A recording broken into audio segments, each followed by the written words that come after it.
Kompas Petang kembali bersama saya Cindy Permadi. Saudara Presiden ke-7 RI Joko Widodo tiba di Bandara Raden Inten II Lampung. Kunjungan ini menandai dimulainya safari politik Jokowi di Provinsi Lampung selama 3 hari.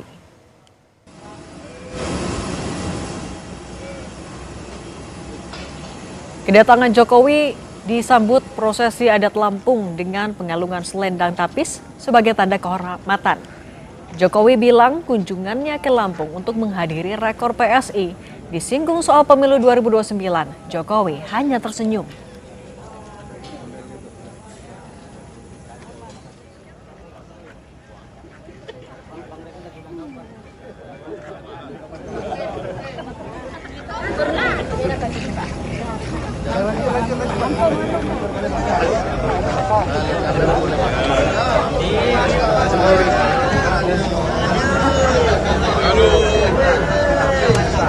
Pak Jokowi, dari Kompas TV Pak Jokowi. Kedatangan kita ke Lampung nih Pak Jokowi. Mana Pak Jokowi? Apa nih, kemana saja nih Pak Jokowi? Bisa dijelaskan Pak?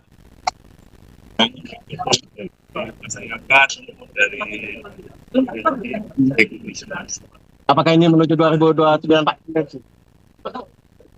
Gitu Pak ya. Gimana menurut kita negara saat ini Pak? Terima kasih. Ya, terima kasih Pak Jokowi.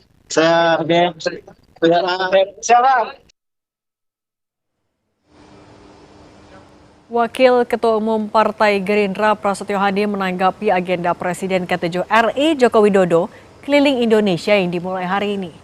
Prasetyo mengucapkan selamat kepada Jokowi karena sudah dalam kondisi sehat sehingga bisa belusukan kembali. Soal dukungan Jokowi untuk Prabowo menjabat 2 periode melalui safari politiknya, Prasetyo bilang saat ini pemerintah fokus bekerja. Jumat pagi, Jokowi memulai agenda belusukan ke Provinsi Lampung hingga akhir pekan nanti.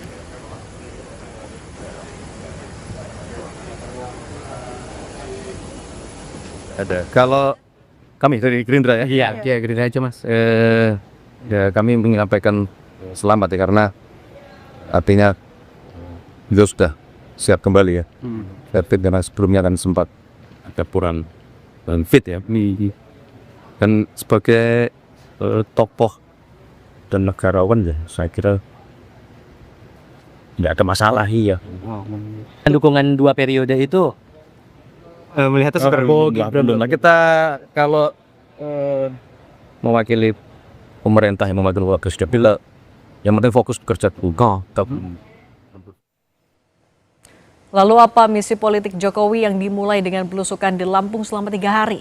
Benarkah ini adalah upaya Jokowi mengamankan suara Gibran untuk 2029? Kita bahas bersama pendiri Foxpol Center Research and Consulting, Pangi Syarwi Caniago, dan ada Ketum Brigade Rakyat Nusantara Rally Regan. Selamat petang semuanya. Selamat petang, Cindy. Oke, saya ke Mas Pangi dulu ya. Mas Pangi, sebenarnya keputusan Pak Jokowi safari politik ke Lampung dan juga nanti akan ke daerah lain, atau fokusnya dulu ke Lampung dulu deh. Kalau menurut Anda, masa iya sih cuma untuk hadir ke Kongres PSI? Ya, tentu saja di dalam politik itu namanya ikhtiar ya untuk berkuasa itu bagian dari perjuangan apapun. Jadi mengatakan ini untuk memenuhi undangan atau sekedar untuk Mas Pangi, sorry saya potong dulu Mas Pangi, suaranya putus-putus. Boleh diperbaiki dulu nggak jaringan komunikasinya maupun juga atau suaranya bisa lebih besar lagi? Boleh dicek? Oke, silahkan Mas Pangi. Halo. Oke, silahkan Mas Pangi.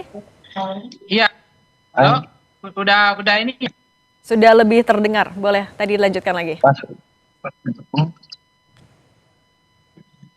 Iya, karena di dalam politik itu kan bagaimana untuk berkuasa ya.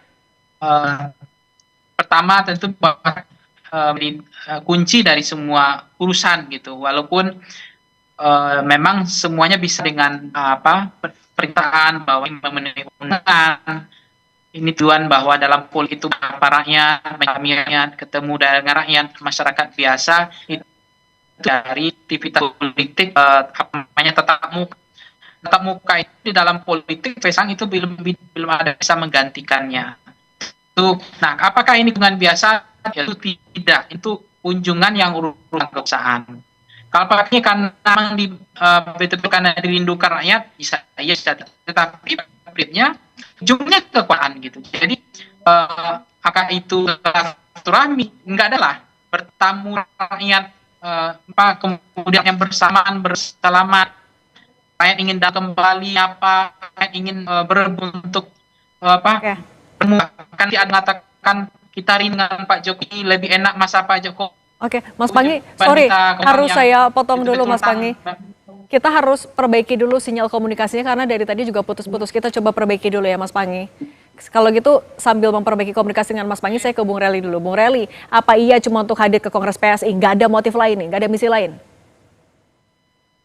Ya, kalau kita sih dari awal acara di Lampung ini kita BRN mengundang Bapak atas undangan masyarakat, ada dari pondok, ada dari kegiatan masyarakat ya. Terutama kami BRN ya, saya selaku ketua BRN itu yang mengundang beliau ke Lampung tuh kami kan. Adapun acara ini sekalian untuk memperkuat PSI. Jadi atas kerinduan dan keinginan masyarakat kepada Bapak, banyak sekali undangan, yaitu yang kami sampaikan BRN kepada Bapak di Solo, dan beliau oke, kalau gitu kita agendakan katanya, dan tanggalnya pun beliau yang memberikan tanggalnya. Ini Bu Reli tapi sebenarnya hanya menguatkan PSI atau menguatkan efek Pak Jokowi lagi di daerah? PSI. Jadi atas diskusi kami dengan Pak Jokowi bagaimana PSI ini ke depan agar kursi keterwakilan di DPR RI-nya itu bisa terisi pada 2029 tersebut, harus betul-betul pengurus di tingkat daerah itu, baik provinsi, kabupaten, kota, kecamatan sampai desa dan ranting itu betul-betul infrastrukturnya, jaringannya mengakar. Dan ini butuh kerja politik untuk memperkuat semangat bagi kader-kader PSI di daerah. Nah, Bung Reli, kalau misalnya memang agendanya PSI, Pak Jokowi kan jelas-jelas pakai topi PSI, pakai jaketnya PSI, tapi sampai sekarang nggak punya jabatan resmi di PSI, jadi apa? Dan nggak ada officialnya. Dia jadi apa pengumumannya? Kenapa Pak Jokowi tetap berada di zona abu-abu? Menurut Anda kenapa? Ya, saya rasa bukan di zona abu-abu ya. Pak Jokowi itu selama beliau menjabat kan kita tahu bahwa beliau tidak memiliki satu pun partai politik. Beliau sampai akhir masa jabatannya bukan ketua partai politik. Artinya beliau pure memang rakyat dan masyarakat di daerah kita ya, apalagi di tempat kita di daerah Lampung banyak infrastruktur yang dibangun waktu beliau menjadi presiden. Jalan tol, bendungan, baik pun jalan provinsi yang pakai dana impres itu dibangun masa beliau waktu 10 tahun atau 2 periode. Tapi berarti kapan akan diumumkan resminya Pak Jokowi sebagai apa? Ya, kalau itu sih bisa kita nanti kita lihat waktunya dan kapan Bapak akan menentukan. Tapi hanya Bapak yang bisa menjawab itu, dan kalau gitu waktulah. Nanti partai yang bisa jawab. Nah, kalau gitu Mas Pangi, sebenarnya Anda melihatnya strategi apa sih yang lagi dimainkan Pak Jokowi? Kenapa ia tetap berada di zona abu-abu? Nggak jelas posisinya atau tidak diumumkan secara resmi. Posisinya apa di PSI? Iya Mbak Cindy, sebenarnya Pak Jokowi itu permainan politiknya saya bisa memahami. Beliau tidak mau membuat ancaman bagi yang lain, sehingga beliau menggunakan bahasa-bahasa, ya ini hanya pertemuan biasa, hanya menyapa rakyat, menyalami rakyat, saya hanya memenuhi undangan. Sama persis bahasa beliau waktu dulu saya akan kembali ke Solo seperti rakyat biasa. Sama dengan keputusan ketika MK memutuskan dulu Gibran tidak cukup untuk menjadi syarat menjadi calon presiden, kemudian diputus MK, ya Pak Jokowi bilang, ya tanya ke MK, jangan tanya sama saya. Kemudian hari ini karena rakyat berindu sama saya, apa salahnya? Ini tidak ada masalah, ini ikhtiar usaha, intinya kekuasaan, ujungnya unlimited gitu. Tidak ada yang kita mengatakan Pak Jokowi itu adalah canggih di dalam mainkan politik, bahwa kalau dengan keluguannya, dengan bahasa saya orang bodoh, saya wondeso, saya tidak tahu, saya ini masyarakat biasa, dengan kesosok kesederhanaannya, Bagi masyarakat awam itu menarik, Mbak, gitu. 88 kita masyarakat awam kita tuh 88% pendidikannya kelas bawah, SD. Pendapatannya rendah. Mereka pelupa, mereka pemaaf. Jadi apa yang dilakukan inkonsistensi dari sumber dari puncak kekuasaan itu hilang dari Pak Jokowi, susah dipegang antara omongannya dengan perkataannya. Kalau dia bilang iya bisa jadi tidak, tidak bisa jadi iya. Kalau dia bilang ini hanya pertemuan biasa, bisa jadi sebaliknya bukan pertemuan biasa. Ini bagaimana tentang eksistensi PSI, bagaimana keberlangsungan kekuasaannya, bagaimana istana yang dibangun yaitu Gibran supaya tetap eksis, aman, dijaga terus, siap-siap. Mungkin otomatis juga udah siap-siap untuk RI 1 gitu, untuk menjadi presiden malam. Tetapi fenomena Pak Jokowi dengan cara memanfaatkan keluguannya, beliau nggak ngerti apa-apa, orang biasa, itu betul-betul Saya tidak rasa mengancam terlalu bagi yang jauh lain. ya, Bu Pani. Nah, itu Ini yang kita menganalisanya pahami, terlalu masyarakat jauh. kita ini Saya nggak masyarakat yang sepakat dengan tidak kritis analisanya. gitu loh. Tidak kritis, masyarakat kita itu pendidikan politiknya rendah. Oke. Masyarakat kita itu adalah pelupa dan pemaaf. Oke. Tetapi itu biasa, mungkin saja juga Pak Jokowi juga akan menjelaskan nanti warisan Pak Jokowi 8.000 triliun hutang yang dibuat sampai sekarang kita akan menempuh hutang sampai mendekati 10.000 triliun dan bebannya kita Oke. warisan itu hari ini. Hilirisasi ugal-ugalan kemarin, hutan yang dibabat di masa itu. Oke, dan tadi kan juga Ini tadi sempat sebenarnya disinggung juga ya bagian sama Mas masalah, Pangi. Tetapi masyarakat hari ini tetap merindukan Pak Jokowi. Oke. Itu hebatnya Oke. masyarakat Indonesia ini. Sebentar saya Mas salut Pangi. gitu loh. Soal itu saya Orang juga tetap mau minta tanggapan dulu ke merindukan, Bung Rally sebentar cinta Mas Pangi. sama Pak Jokowi gitu. Oke, Mbak Cindy lanjut. Tadi kan juga disebutkan kalau strategi inkonsistensi, politik inkonsistensi. Apakah kalau menurut Anda Bung Rally, ini juga sebenarnya strategi mengamankan Mas Gibran sampai untuk 2029? Terlalu jauh ya kalau kita menganalisanya seperti itu.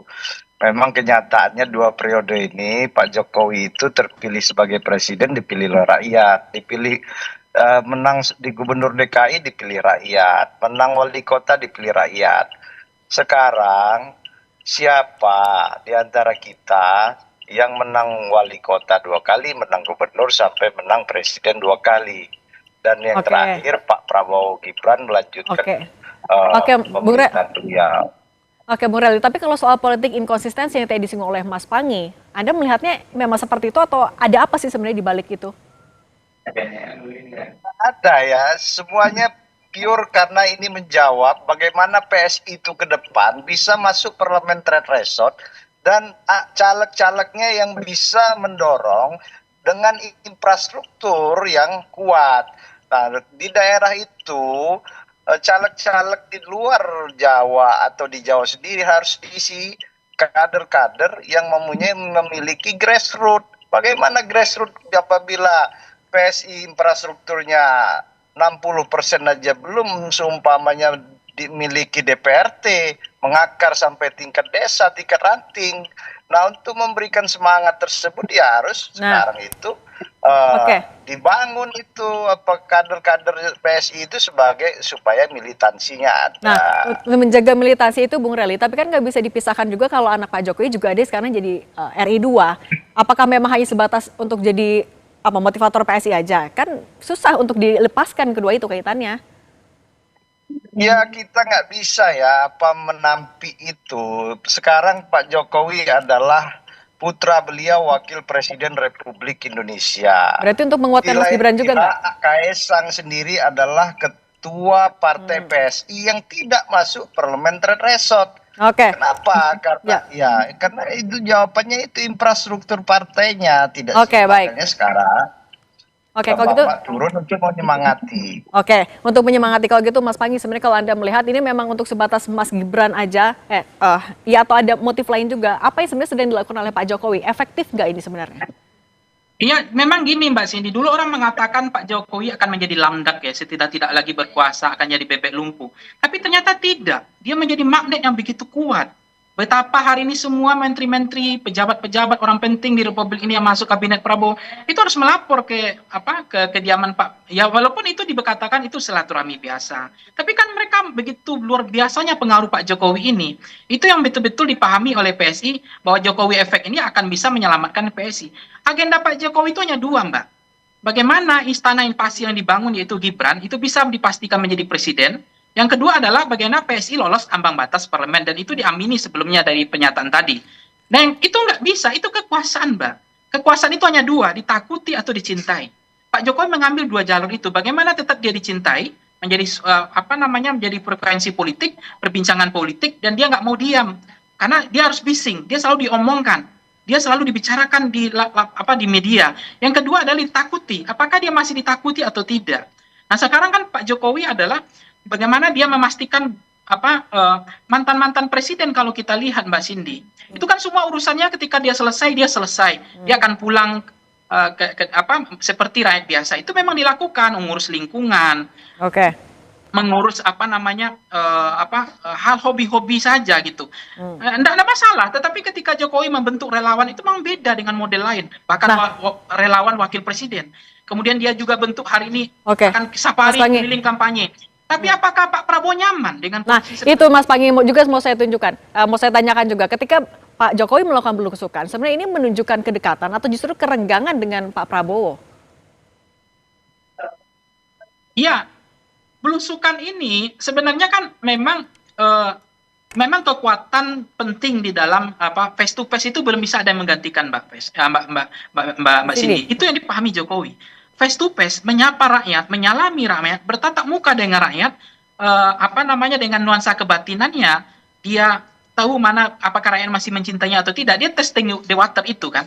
Tapi kan kemarin juga ada kecolongan ketika di supporter bola di Medan, saya akan lawan misalnya. Itu juga nggak bisa disetting. Tapi dalam politik itu bisa disetting semua, Mbak. Berarti maksudnya singkat saja ini menunjukkan apa? Kedekatan atau kerenggangan? Bagaimana orang pura-pura nangis itu bisa disetting. Tapi ini Pak Jokowi mungkin ingin coba bahwa dia itu pusat magnet politik yang tidak bisa digantikan sampai hari ini, legend gitu. Politik yang presiden yang berpengaruh meskipun dia sudah tidak lagi presiden gitu. Mas Pangi Syarwi, terima kasih. Tadi juga ada Bu Reli Rega sudah bergabung bersama kami. Terima kasih sudah berbagi pandangan di Kompas Petang. Sehat selalu semuanya.